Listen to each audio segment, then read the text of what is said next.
What? Oh, look who's there. I see some inspectors on the way. Hey, you got some mining inspectors down there. They don't want to be filmed, so please shut that thing down, would you? From the problems brought on Tony and his mining crew, thanks to a restricted water license to a massive omission that attracted the attention of a mining inspector who could bring his mining business to an end.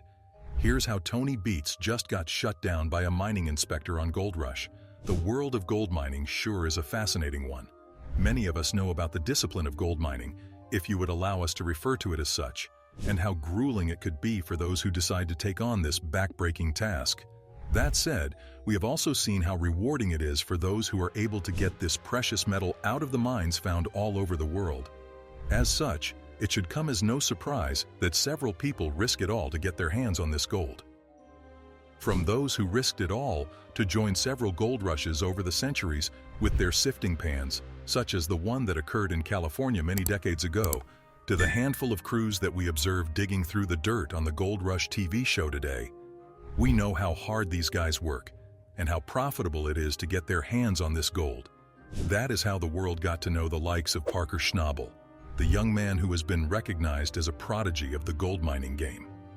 Considered to be a third-generation gold miner, Parker has been able to gain enough gold from his work in the mines in Alaska and Canada to help him generate a net worth of about $10 to $15 million.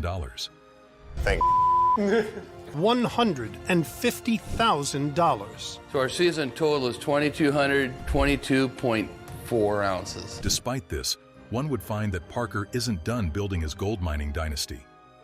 As certain spin-offs such as Gold Rush Parker's Trail would tell you, Parker has traveled to every corner of the earth to see where he could lay his hand on even more gold. The future is certainly exciting for Parker and his crew, and with any luck, he will continue to entertain us with his search for gold for many years to come. Then there is Tony Beets, the gold mining veteran that had found success in the gold mines after many years of finding his way in the world. Having made his way to Canada after many years as a farmhand in his family's farm in the Netherlands, Tony eventually found his way to the gold mines after a stint in construction. Following many years toiling in the mines, Tony eventually emerged as the self-proclaimed King of the Klondike. Perhaps this is rightly so because, thanks to the success that he has been able to find after several decades in the mines, today, he has a net worth of about $10 to $15 million, with several other business and real estate investments to boot. That said, it looks as though Tony has found himself in a position where he may lose everything that he has worked hard for. What do we mean? Well, the news that is going around these days is that Tony Beets has been shut down by a mining inspector. Just had the inspector over. And guess what? I guess I better learn how to read because we missed something in the license. Like we had cats ready to go. A big time on this one. How could that have happened? What could have led to this? Did Tony break some kind of mining regulation? If Tony is actually being shut down, what is going to happen to his crew? What is going to happen to the show? Sure, he didn't start until season 2, so there is a version of it without him. That said, since he came on the show all those years ago, Tony has proven to be one of the most popular cast members thanks to his experience and his can-do attitude. Sure, we may have also had to spare him some of his foul-mouthed blushes, but that was easy because one would find that this garish language added to his charm. Regardless of how charming we may find the mining veteran, we are still left to wonder about what the future holds for Tony and his gold mining crew. Upon observing the crew itself while the members were at work, one would find that these members also had the same question running through their brains. It was easy to see too, as there was a lot of tension in the air as the team got to work. Maybe this was because there was a noticeable absence on this particular day. Notice how there wasn't anyone quipping with obscenities during this particular day? That's right. Tony had clearly removed himself from the scene, especially as he must have been quaking with fear due to the fact that he was actually at risk of losing everything that he had worked so hard for so many years. This takes us back to a few months ago when Tony's presence was definitely felt in the mines on one particular day. As the team got to work, they could feel that all may not have been well with their boss, as he seemed to be a bit more tense and annoyed than he normally was. Despite this urgency in his voice, an urgency that may have gnashed against the nerves of his crew. If they were less understanding people, one would find that the team understood why their boss was getting on like this. Okay, good, let's do it. Hey, Mike, lift it up. Whoa! you want it done right, you're gonna have to do it yourself. You see, Tony has gone to do what Tony likes to do. Set impossible tasks for himself to achieve. Maybe that is the key to success. Maybe set a target that is impossible to reach. Maybe you will fall somewhere that is good enough at the end of the day. In this moment in the season when everyone was in the mining fields, one would find that Tony was fretting because he had set a 6,000 troy ounce of gold target for his crew that season. As such, one would understand why Tony may have been so frustrated. On this particular day, Tony was reacting to the fact that they had not come anywhere close to their target. This was due to the fact that there didn't seem to be any gold in the mines. Looking for solutions, Tony must have been crushed when he realized that his only solution was to get out of the mines that he was currently working in so that they could explore other claims that could prove to be more fruitful. After accepting the time and the other resources that had been lost to the mine that he was working on in the Paradise Hill claims, he decided to uproot his crew so that they could get themselves to the Indian River claims as soon as possible. Despite having to bear with such a huge task of moving his team from one claim to another, Tony found that as the season went on, this would be just the tip of the iceberg when it came to his problems. To begin with, Tony had to accept that this was a risky move based on the fact that he may find the same results when he went to his other mine. Despite being filled with anxiety, Tony must be commended because he realized that this move was a race against time, and as someone who despises not meeting his targets, Tony's fans found that the veteran was hot on his heels as he did his best to get moving. That is why one would find that Tony was hard at work, making sure that they had all the necessary tools for sluicing packaged nicely for the new claims. Already, the drainage and the stripping of the flooded cut had already been completed. This was great because this paved the way for the team to push on with their operations as they carried on with their work. A little bit more, Mike, if you got it. Oh. How's the other side, gentlemen? Good? Yeah, we're good. Down? Oh, that went easy. For example, this allowed them to move on to the task of lifting the sluice box, which is a very difficult task on any given day. This wash plant in particular had been dormant for about 4 years, and as such, it needed some careful reconstruction to be carried out before it could get to work sluicing like it was brand new. For this to happen, the team needed to make sure they handled the integral shaker deck of the sluicer with the utmost care. Damage this, and they might as well just get a new sluicer. Once it was carefully put into place, the team came to realize that they were actually capable enough to overcome anything thanks to their determination to maintain their dominance in the mining world. This was surely a sentiment that brewed into maturity thanks to this crew's association with the hardworking Tony Beets. Despite their determination, there were still those who actually doubted that Tony would be able to bring this abandoned wash plant back to life. Maybe it was due to the fact that despite their hard work, there was still some tension in the air as the team carried on with their work. Either way, the team was still focused enough to concentrate on their tasks, the first of which was mobilizing the screen deck. After the careful maneuvering of this piece of equipment, the team slowly realized that they may actually have what it took to get themselves in order, so that they could actually achieve their goals. As such, despite there still being a bit of tension, the team pushed on to their next task, which was to move on to the spray bar assembly.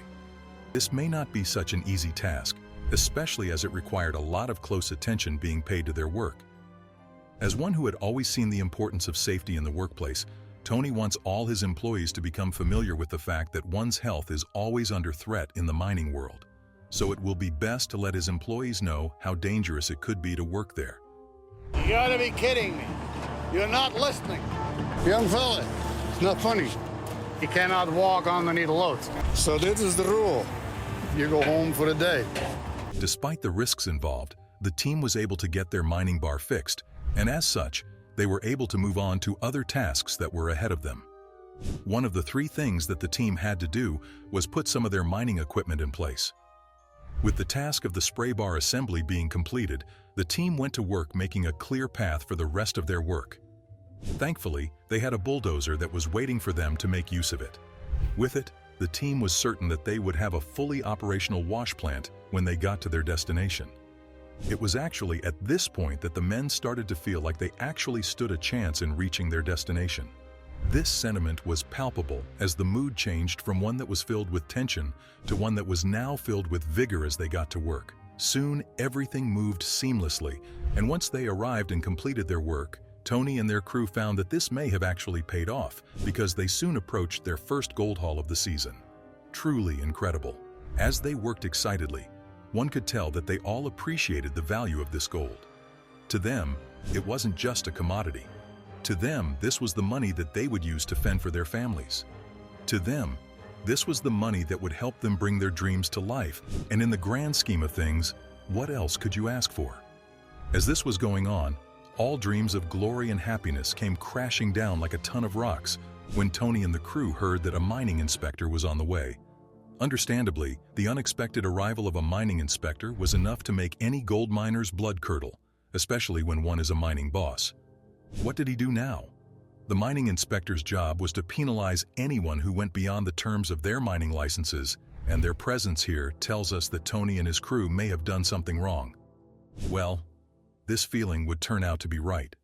After this surprise visit, one would find that Tony no longer made an effort to extract gold from the mines in the Indian River claims. Turns out that he had omitted to put some crucial information in his license, and this in turn had the ability to spell doom for him and all those who had come out to work with him in these mines. You see, Class 3 ground for mining was so limited that it only allowed a small area of land to be shaved and sluiced. Omitting to mention this as part of the ground that you were hoping to mine on was a terrible mistake to make. Now the team will have to contend about how to move forward as they contemplate on their next moves. For the Class 3, I can only strip a very small area, so that means that's all we can sluice. There's no use even being here. That's how little it is. It is even worth asking why they were still there, as it may not be helpful for them to continue mining there. As his dreams of getting his hands on the gold in the Indian River claims looked to be truly at risk, Tony may have finally realized with fear that he may not be able to achieve his lofty targets for the season, thanks to what now looks to be a fatal error. With that in mind, we were also left to ask if Tony and his crew would be able to overcome such a problem so that they could continue to search for the gold that could be found in these mines. This must have been very annoying for Tony, especially as he is already suffering from one handicap already. You see, due to a limited license, he was only allowed to strip and sluice 1 acre of ground at a time. Upon hearing that he had plans to sluice 15 acres in the near future as he worked on these mines, one would see this was most likely an impossible task to complete. In the end, Tony and his crew have been forced to accept that mining in the Indian River claims was impossible. Imagine the crash in morale as the men who had literally seen gold at their fingertips were now forced to slink away due to a fatal error in their plans. They had already been feeling the impact of this omission and this restricted water license for some time now. For example, they used to sluice about a month earlier than this in the past. As such, as Tony went over what was currently going on with his operation, he undoubtedly felt a sense of fear as he started to realize that he may have put his mining empire in jeopardy. How was he going to fix this? How was he going to get justice from a power that seemed so far away? Tony finds that he may have to come to some sort of agreement with the authorities because failure to do so will see that his mining operations are shut down, and that, of course, will be no good at all. This would put too much pressure on his operation at Paradise Hill to help him meet his 6,000 troy ounce of gold target for the season. With this in mind, again, one can see how there was an air of urgency. Tony needed to find a solution to his problems in the Indian River claims, and he needed to do it fast if he was going to save his season. It must have been annoying for Tony, who would usually have an answer to the problem if it was one which had to do with how to get to the gold in the mines. This instead was a bureaucratic problem, and we all know how that could get on anyone's nerves. Understandably, one can see how many were worried about whether the King of the Klondike would actually overcome such a massive hurdle. Will he actually be able to reopen the doors to the Indian River claims? Well, the answer to that was waiting for him in the negotiation rooms. With this in mind, and the fact that the current season is drawing to a close, one can see how there is a layer of uncertainty that lies in the future of Tony and his crew. It is crazy because Tony did start the season optimistically, as he hoped to extract 6,000 ounces of gold from the Paradise Hill claim. This was all done in good spirits, as he was hoping to beat his previous record of extracting 5,300 in a previous season. This had helped him and his crew bring in $9 million to their business. Now we are wondering about whether or not Tony would even be able to mine at all, Despite making investments in the Indian River claims, Tony will find that this may have to be an accepted loss. Some say that this may be due to the absence of Kevin, Tony's son. Considered to be an integral member of his team, Tony was forced to make certain moves so that he could maximize the team's chances of success in the Paradise Hills. Unfortunately, this would prove to be for nothing. First of all, they did not get the gold returns that they had hoped for after banking on the mines in Paradise Hills. Understandably, this put Tony under a lot of pressure as time went on. Eventually, Tony had to come to terms with the harsh realities of working in the mining industry. Today, you can be on top. Tomorrow, not so much. In this world, fortunes are always volatile and unpredictable. In this world, the stakes are always high. Well, Tony was just going to have to lick his wounds this season. At that point in time, he had to deal with the fact that he was only able to extract 771 ounces of gold despite the fact that they were already in week 17 of the season. That must have been a huge blow to Tony, but as they say, such is life. Resolute in his attitude, one would find that Tony still remained optimistic. He had what it took to recover from this. He was going to get back on his feet so that he can once again find success in this unpredictable industry. Faced with all these issues, Tony wasted no time to implement his solutions. First order of business was to hire an efficiency specialist who would help him make the most of his business and the resources that he had available to it. This is thanks to the fact that he understood the massive risks that come with working as a gold miner. To them, success was like a gamble, and as such, it came as no surprise to them that fortune in these mines favored the bold. Sometimes you have to go deep into some deep, unforgiving mine. Sometimes you have to make the bold move of overhauling your business affairs so that you can make it more efficient for your cause. This must have been difficult for Tony, especially as he had invested millions into the machinery and equipment that he used to mine for gold. With this in mind, there is every hope that Tony may be able to avoid looming problems such as bankruptcy and destitution. With any luck, he can do so by boosting the production of his gold while working through the many problems that could be found in the mining industry. Thankfully, Tony has proven to himself and to all who have watched him that he has the commitment to overcome difficulties. Over the years, he has found that when one remains unshakable in the face of trouble, they are quite likely to achieve this success. Sure, the future looks uncertain, but we know that Tony is determined to do all that it takes to maintain the sustainability of his business operations in these mines. That way he could avoid this ever-approaching threat of bankruptcy. Let's see if Tony would truly be able to pull this off. That may be the only way that Tony may be able to continue to participate in this gold rush. From the problems brought on Tony and his mining crew, thanks to a restricted water license to a massive omission that attracted the attention of a mining inspector who could bring his mining business to an end, here's how Tony Beets just got shut down by a mining inspector on Gold Rush.